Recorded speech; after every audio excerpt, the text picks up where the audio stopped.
사랑하는 성도님들, 탈무드에 보면 세상에서 가장 현명하게 사는 사람은 배우는 사람이고, 세상에서 가장 강한 사람은 자기를 이기는 사람이고요, 세상에서 가장 행복한 사람은 범사에 감사하는 사람입니다 라는 구절이 있더라고요. 옛날에 어느 임금이 병에 걸려서 죽게 되었습니다. 백방으로 약을 구하기 위해서 아무리 노력을 해도 고칠 수 있는 약이 없는 거예요. 병세는 점점 악화되고 있었습니다. 그럴 때 어느 날 그 나라의 유명한 현인이 찾아와서 왕에게 이렇게 이야기하는 거예요. 이 세상에서 가장 행복한 사람의 속옷을 가져다가 입으시면 왕의 병이 나을 것입니다. 가진 방법을 다 해도 병이 안 나니까 그러면 왕이 명령을 내려서 이 세상에 가장 행복한 사람, 우리나라에서 그 사람의 속옷을 가지고 와라 명령을 내렸어요. 신하들이 그 명령을 받고 찾아다녔습니다. 이 세상에서 가장 행복한 사람이 누군가? 돈을 가장 많이 가지고 있는 사람인가? 그 사람도 가장 행복하냐고 물어보니까 행복하지 않더래요. 사람들에게 찾아가고 찾아다녀도 그러면 못 사는 사람은 그런가? 그런 사람도 행복하지 않더라는 거예요.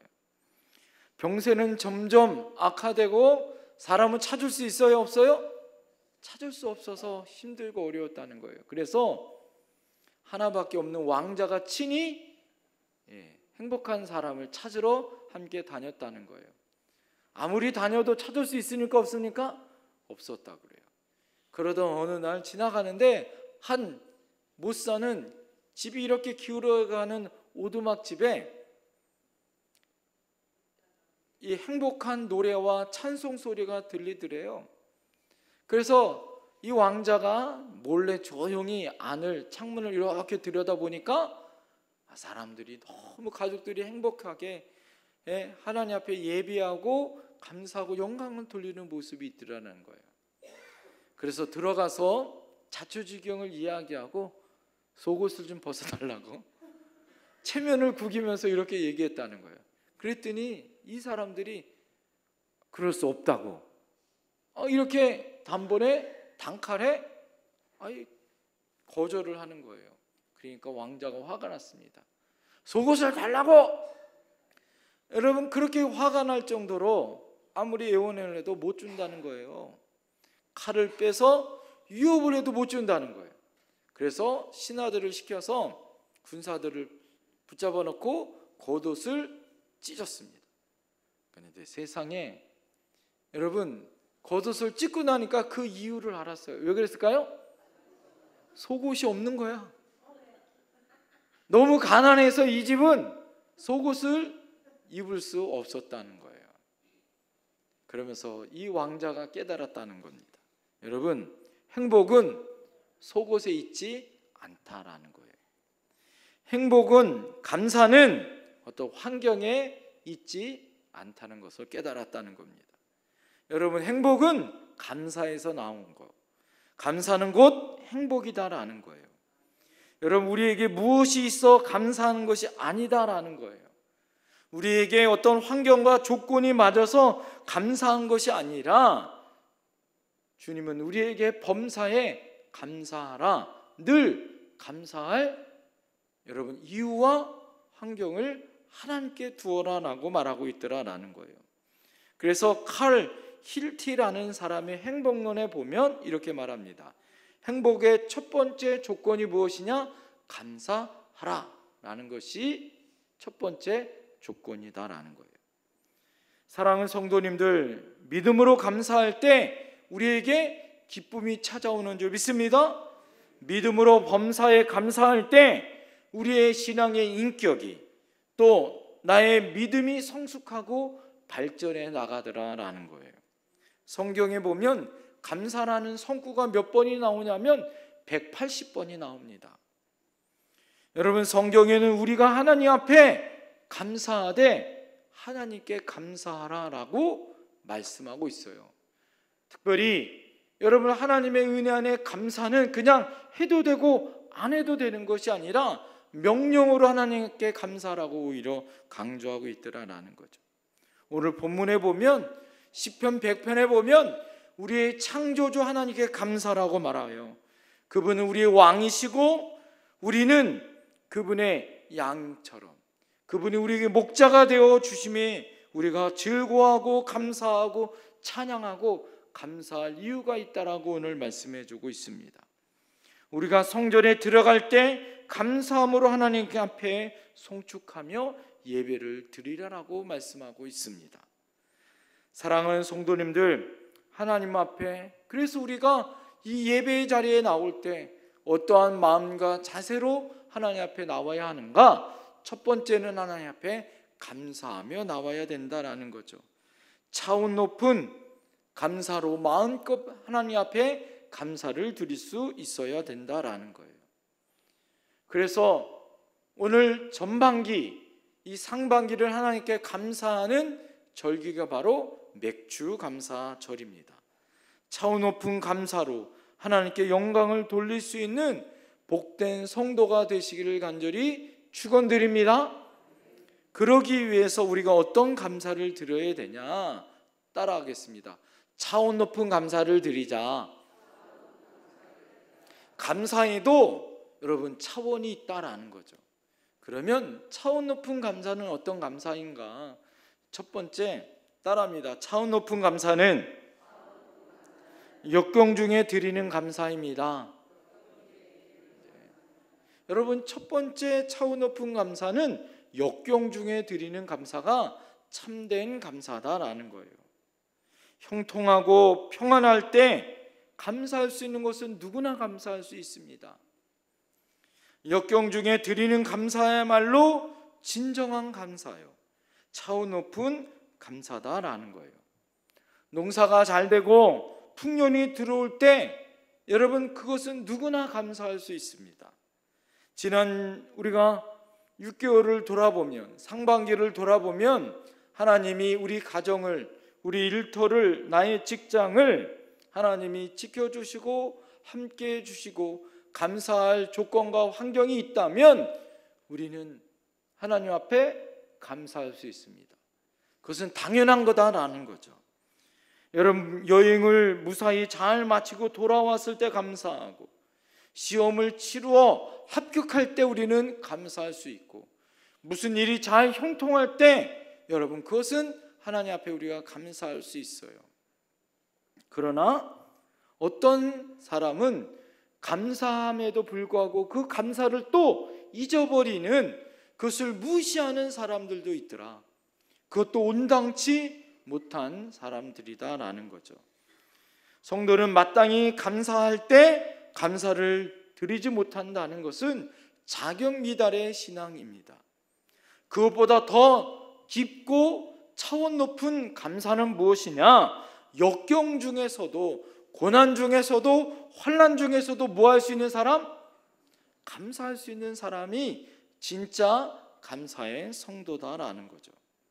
농사가 흉년이 되어도, 사업이 잘 안 되고 막히고 실패했어도, 여러분 여행 중에 어려움을 당해도 감사하고, 시험에 오히려 떨어지고 실패해도 감사할 수 있고, 여러분 이렇게 역경 중에도 감사할 수 있는 성도가 차원 높은 감사의 성도다라는 거예요.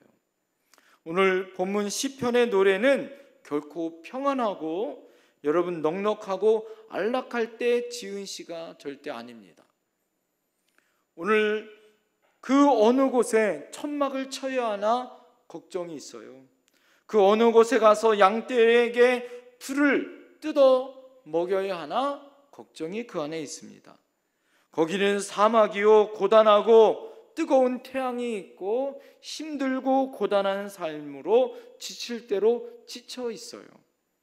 여러분, 그럼에도 불구하고 오늘 시편 100편은 그럼에도 불구하고 하나님 앞에 감사와 찬송으로 하나님 앞에 차원 높은 감사의 시가 나타나더라라는 거예요. 역경 중에서도 넉넉지 못한 삶의 환경 속에서도 하나님 앞에 감사할 수 있는 것, 여러분, 이것이 차원 높은 감사요, 이것이 그리스도인들의 특권이다라는 사실을 여러분 믿으셔야 할 줄 믿습니다. 역경 속에서도 감사를 드리는 믿음의 사람들, 특별히 하박국 선지자를 통해서 하나님은 차원 높은 감사를 우리가 알 수 있습니다. 외적으로 봐서는 하박국 선지자는 유다의 거의 끝 시절에 이스라엘 백성이 하나님을 저버리고 믿음 안에서 타락하여 하나님 앞에 어쩔 수 없이 고난과 어려움의 상황 가운데 하나님의 말씀을 전해야 하는 선지자였습니다. 그런 어려움의 상황 가운데 그는 하나님 앞에 감사를 전해요. 여러분, 그는 사업이 실패했습니다. 소와 양도 없고 밭에 소출도 없고 포도나무에 열매도 없어요. 그런데 그가 오직 하나님 한 분으로 인하여서 그가 감사하더라라는 거예요. 다른 것은 다 잃을지라도 하나님은 잃어버리지 않았다라는 거예요. 하나님의 은혜를 생각할 때, 하나님을 생각할 때 여러분 뭐예요? 환경과 조건을 뛰어넘어 그의 입술에 감사가 나오더라 이거죠. 어떤 사람이 아침에 일찍이 일어나 뉴스를 봤어요. 여러분, 세상의 뉴스를 보면 여러분 좋고 행복할 일이 많아요? 아니면 나쁘고 어려운 소식들이 많습니까? 우리가 보면 좋은 소식들보다 오히려 힘들고 어렵고 고난과 어려움의 소식들이 더 많아요. 그리고 사회가 부패하고 썩은 소식들이 더 많습니다. 이분이 아침에 뉴스를 보는데 세상에 사회가 너무 썩었어요. 불평이 나옵니다. 세상에 이런 썩어가는 세상이 어디 있냐고. 그래서 갑자기 저주의 마음이 막 치밀어 올랐어요. 이 썩어 빠진 세상 그냥 다 망해버렸으면 좋겠다, 이런 불평이 나왔습니다. 그런데 밖에서 갑자기 대문에 어떤 소리가 하나가 들린 거예요. 그 소리가 무언가 지켜보니까 신문이 배달돼서 떨어지는 소리였어요. 여러분, 이 사람이 아침에 제일 먼저 일어나 신문을 가지려고 나왔습니다. 그런데 그 마음 가운데 이런 마음이 드는 거예요. 그렇지, 매일 아침에 내가 즐겨보는 신문을 배달하는 사람은 죽으면 안 되지. 그래서 그 마음 가운데 신문 배달하는 사람은 죽지 않았으면 좋겠다, 그런 마음이 생기는 거예요. 그러고 나서 신문을 가져오면서 대문 밖에 나가서 뭘 가지고 오냐면 매일 아침마다 우유를 가지고 오거든요. 그래서 우유를 딱 받는 순간, 그렇지, 내가 매일 아침마다 우유 한 잔을 먹는데 우유 배달하는 아줌마가 죽으면 돼야 안 돼요? 죽으면 안 되지. 그래서 배달하는 우유 아줌마도 살렸다는 거예요. 그러니까 그 옆에 보니까 새벽에 쿠팡에서 번개 어제 배달한 물품이 배달해 온 거야. 그래서 이분이 그렇게 생각했다. 그렇지, 이 배달하는 쿠팡 직원도 죽으면 돼야 안 돼요? 죽으면 안 되지, 내가 필요한 물건. 그러고 나서 이분이 출근을 했다고 합니다. 출근을 하고 버스를 타고 출근을 하려고 버스를 기다리는데 버스가 잘 안 오는 거예요. 그럴 때 순간 이런 마음이 들었다는 거예요. 아이고, 버스 기사가 다 죽으면 이거 안 되겠구나, 버스 기다서 살려야겠구나. 그런 마음이 아침부터 들었대요. 그래서 버스를 타고 또 가는데 사거리에서 교통순경이 교통을 통제하는 모습을 보면서 저 교통순경도 살려야겠구나. 그러고서 저녁이 되어졌다는 거예요. 저녁이 되어져서 생각해 보니까 이 세상에 썩어 빠진 세상만 있는 게 아니라 나를 살리고 나를 위해서 수고해 준 사람이 많아요, 적어요? 많아요. 그것을 생각하니까 너무 감사하더래요. 그러면서 저녁에 이런 마음이 들었대요. 아유, 세상에 죽어야 될 사람은 누구밖에 없다? 자기밖에 없다라는 사실을 깨달았다는 거예요. 예? 사랑하는 성도님들, 우리가 세상이 아무리 썩어가고 세상이 아무리 타락했다고 해도 우리가 밝은 눈으로 세상을 바라보면, 세상이 열린 눈으로 바라보면 세상은 살만하더라 이거죠. 사랑하는 성도님들, 그것이 얼마나 가분하고 그것이 얼마나 위대한 삶인지를 우리가 깨닫게 되어지더라라는 거예요. 이런 일상뿐만 아니라 역경 속에서도 감사할 수 있는 사람이 진짜 차원 높은 사람의 감사다라는 거예요. 사랑하는 성도님들, 우리 모두 다 역경 중에서도 감사할 수 있어야 할 줄 믿습니다. 우리 옆에 분에게 고백합시다. 아무리 힘들고 어려워도 감사합시다. 두 번째 감사는 무엇이냐? 따라합니다. 차원 높은 감사는 믿음으로 드리는 감사입니다.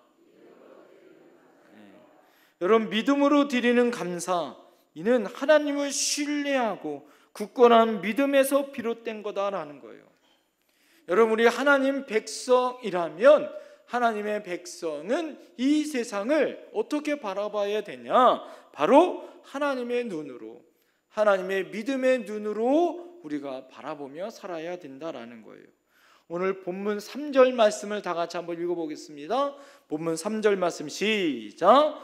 여호와가 우리 하나님이신 줄 너희는 알지어다. 그는 우리를 지으신 이요 우리는 그의 것이니 그의 백성이요 그의 기르시는 양이로다. 아멘. 하나님은 우리를 지으신 창조주 하나님인 것과, 하나님은 우리의 길을 인도하시는 목자라는, 그래서 우리는 그의 양이라는 사실을 믿어야 한다라는 거예요. 그럴 때 모든 것이 부족함이 없이 채워주시는 섭리를 우리는 감사할 수 있는 줄 믿습니다. 로마서 8장 28절에 이렇게 말합니다. 다 같이 한번 읽겠습니다. 시작. 우리가 알거니와 하나님을 사랑하시는 자 곧 그의 뜻대로 부르심을 입은 자들에게는 모든 것이 협력하여 선을 이루니라. 아멘. 여러분, 우리 삶 가운데 아무리 힘들고 어려워도, 고난이 와도 믿음으로 살아갈 때 하나님이 협력하여 뭐를 이루세요? 선을 이루신다. 이것이 하나님의 놀라운 섭리라는 사실을 우리는 전적으로 믿고 차원 높은 감사를 드려야 할 줄 믿습니다.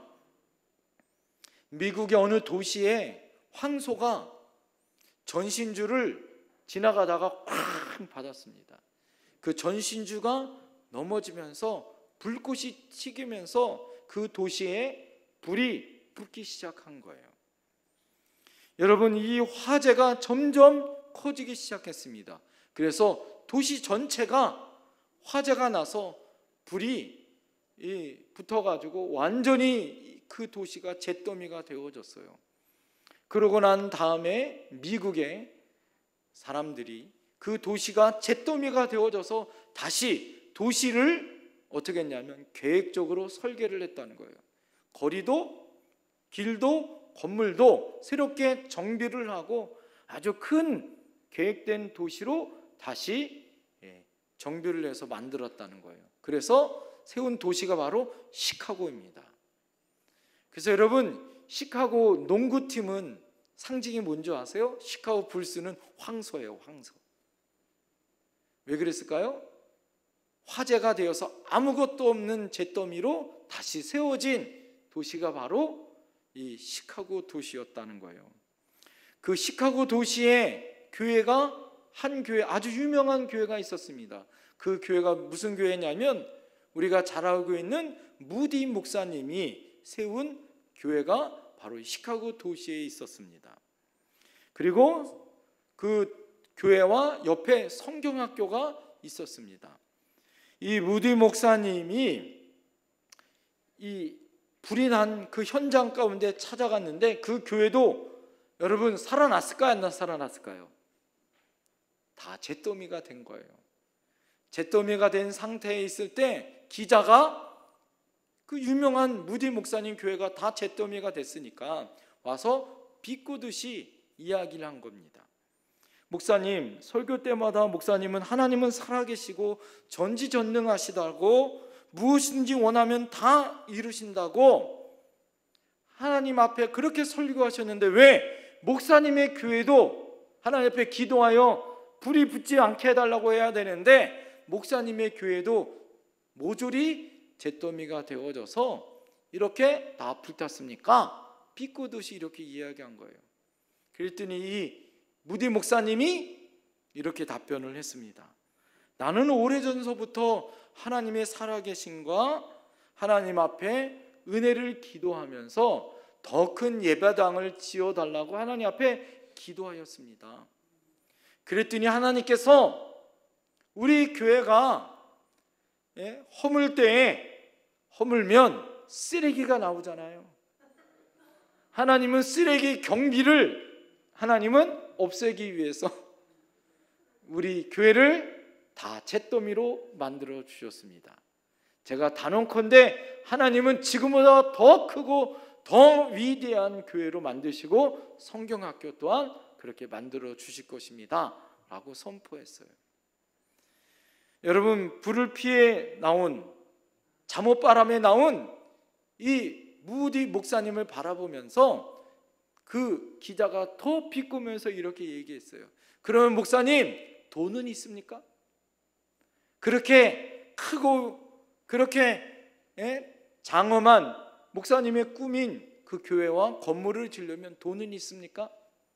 그럴 때 무디 목사님이 잠옷바람에 뭘 가지고 나왔냐면 성경책을 가지고 나온 거예요. 그러면서 기자에게 이렇게 얘기했대요.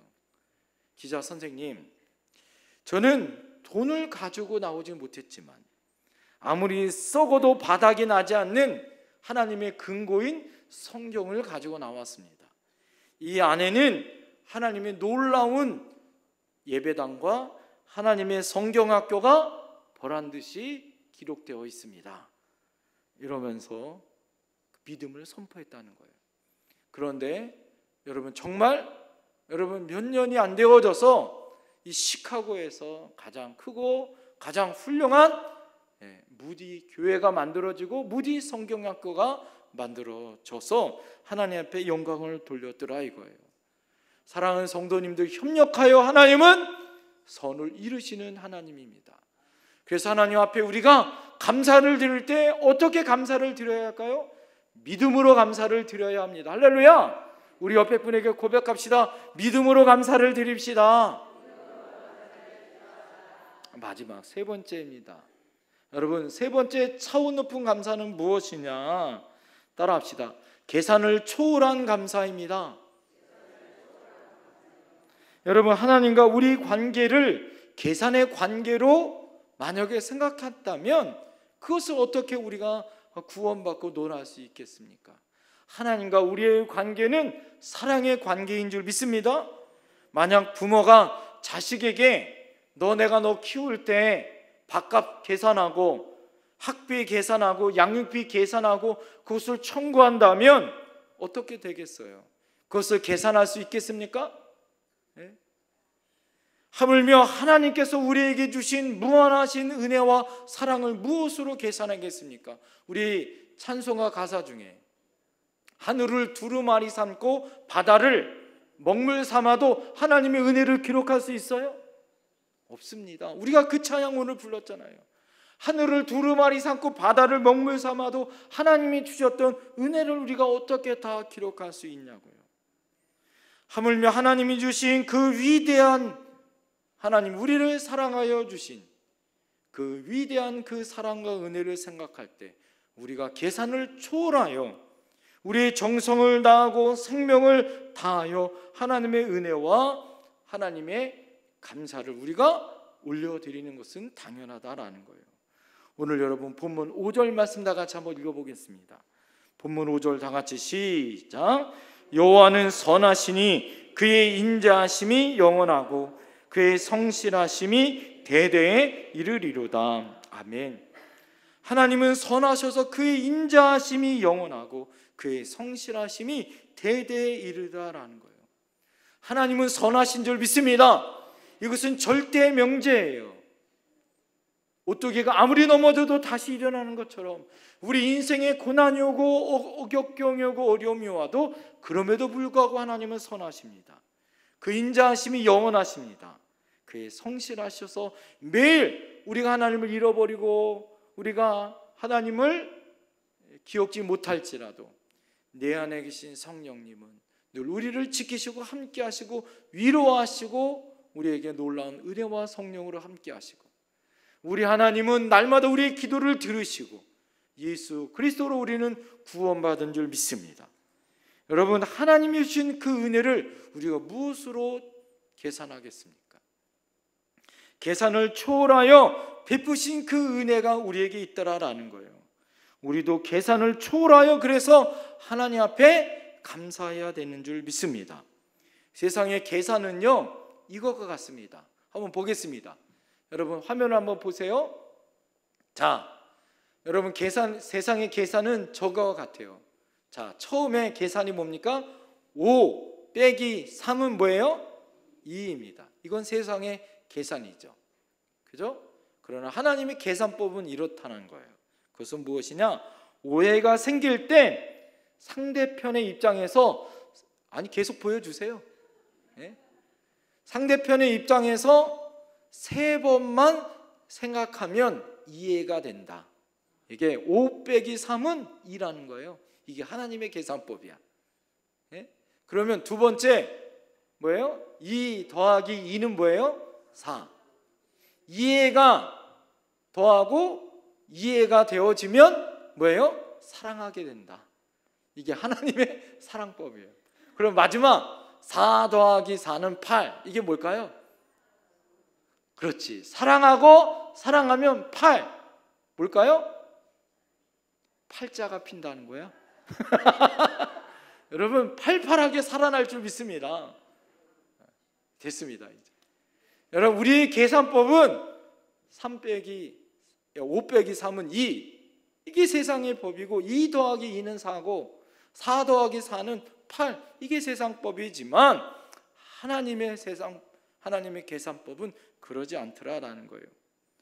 여러분 우리를 구원하기 위하여 예수님이 이 땅에 인간의 몸으로 오셨고 우리의 죄와 우리의 허물을 위해서 생명을 바치면서 사랑해 주셨습니다. 여러분 이것을 무엇으로 계산하겠습니까?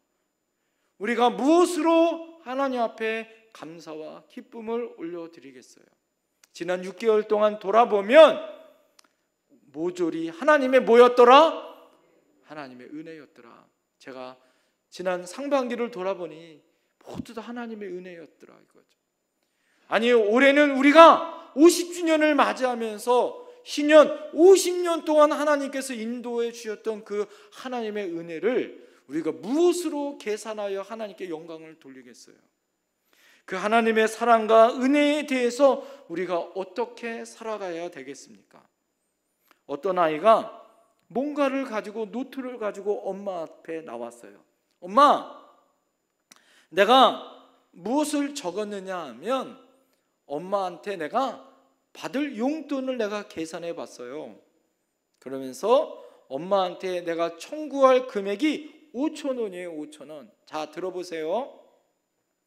자, 심부름값 1,000원, 신발 정리한 값 1,000원, 동생 봐준값 1,000원, 그리고 과자 사 먹을 때 내 돈 주고 사 먹었으니까 2,000원.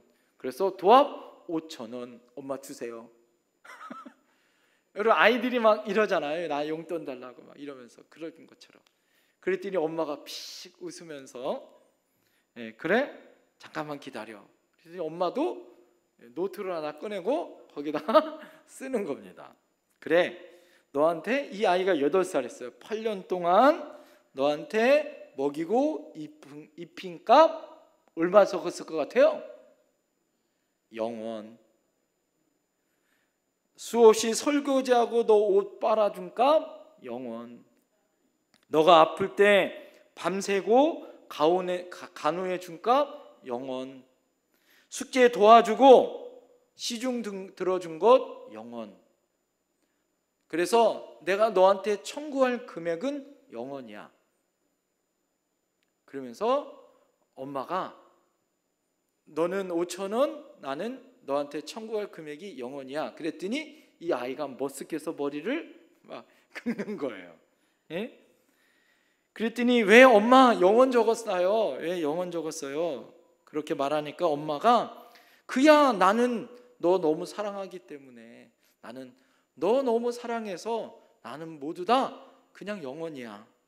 너 사랑하니까 너에게 값없이 그냥 다 주는 것이 나의 행복이야. 이렇게 엄마가 적은 겁니다. 그러더니 엄마 고마워요.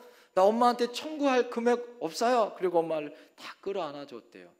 그랬을 때 이 엄마가 같이 다 끌어안아 주면서 어떻게 했을까요? 그래, 내가 너가 청구한 5,000원 내가 줄게. 그래서 엄마가 지갑에서 오히려 5,000원을 주었다는 거예요. 여러분, 너무 아름다운 이야기 아닙니까? 하나님의 계산법은 바로 이렇다는 거예요. 우리에게 모든 것 아낌없이 원하는 것, 하나님에게 우리에게 요구하고 바라는 것 이상으로 하나님 우리에게 마음껏 우리에게 주셨던 분, 그 어떤 계산을 초월하여 차원 높은 하나님이 우리에게 주셨던 것을 우리가 생각하면 머쓱해지고, 이 아이처럼 아무것도 우리에게 드릴 수 없는 그런 계산법이 우리에게 주어지더라. 그래도 하나님 우리에게 놀라운 하나님의 은혜로 부어주시는 은혜가 그 안에 있다라는 거예요. 마지막 이야기만 하고 오늘 말씀을 마치겠습니다. 여러분, 아메리카 신대륙의 꿈을 꿈고 메이플라워 배를 타고 많은 사람들이 영국에서 배를 타고 신대륙을 발견하기 위해서, 신앙의 자유를 얻기 위해서 떠났죠. 그 중에 한 사람이었었던 한 자매가 있었어요. 영국에 엘리자베스 합킨슨이라는 한 소녀가 그 배에 탔어요. 자기의 신앙을 갖기 위해서 어머니와 떠나고 부모와 떠나서 그 배에 올라탔습니다. 그리고 그 소녀가 신대륙이 도착하고 나서 어머니에게 편지를 썼었던 내용의 이야기입니다. 그 내용 중에 하나가 무엇이냐면 이 내용입니다. 한번 들어보세요. 우리는 항해 출범 2달 후를 가지고 있던 모든 식량이 거의 바닥이나 다 소모가 되었습니다. 아직도 더 항해를 해야 한다고 판단했던 지도자는 하루분의 비상식량이라도 비축할 필요가 있다고 느껴져 모두에게 금식의 날을 선포하자고 제의를 했습니다. 하루라도 금식하면 하루분의 비상식량을 모두가 준비할 수 있지 않겠느냐라고 의견을 냈습니다. 이때 다른 지도자가 금식은 동의하지만 금식의 날이라고 표현하는 것은 별로지 않겠느냐, 오히려 금식의 날이 아니라 감사의 날로 선포하였으면 좋겠습니다 라고 감사의 날로 정하자는 의견을 냈습니다.